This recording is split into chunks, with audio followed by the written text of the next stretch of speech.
Well, kids are heading back to school, and that means new teachers and classrooms full of students. It also means germs, which can lead to your child getting sick. This morning, Dr. Tram Tran, a primary care physician with Houston Methodist Hospital, joins us to talk about ways to keep your kids as healthy as possible. Good morning to you. Good morning. What type of illnesses are you seeing right now that a lot of schools are back in session? Houston ISD, not quite yet, but these parents have this to come very soon. The illnesses that are common as of right now are the common cold. Soon enough, we'll see more flu cases. COVID has been on the rise. Maybe later in the winter, we'll see more RSV cases as well. Yeah, and I know it's tough, but what are some of the ways that you and your child perhaps can prevent them from getting sick while at school? They're common sense type of things, but it's kind of good to remind us of them.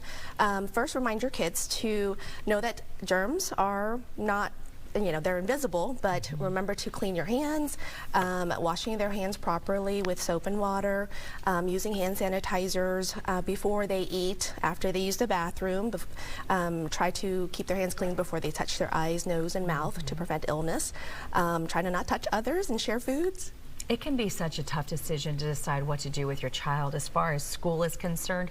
How can you tell when something is infectious and that you really should consider keeping them home? So signs that your child might not be feeling well is first if they're just not acting like themselves. Then if you feel like they have fever, they're complaining of headaches, stomach aches, nausea, vomiting, they're not eating like they are. So those are signs that they're not feeling well. And when is it okay for them to return to school if they're feeling a little bit better but still, taking medication to fight off a virus? So they're taking medication to fight off a virus. If it's considered a virus, of course, take them to their doctor to get them checked up to make sure it's not something more serious.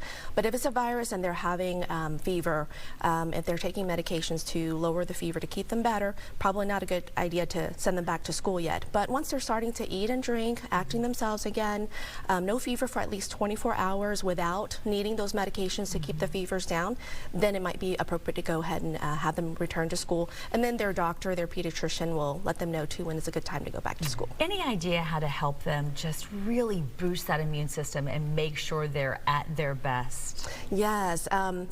The common stuff as well, making sure they're getting proper nutrition, eating lots of fruits and vegetables, drinking water, avoiding processed foods, making sure they're sleeping enough. Now back at school, it's time to make sure they're back on their sleep routine to get all their hours of sleep.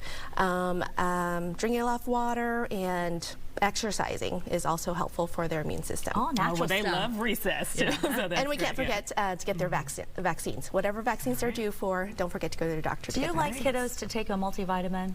I think it's a personal choice. I would prefer for them to get all their nutrients through natural foods. But if you feel like your child is having a little bit of a trouble getting all the natural foods, maybe a general multivitamin can help. Okay, well, thank you so much, Doctor. We appreciate your advice. My pleasure.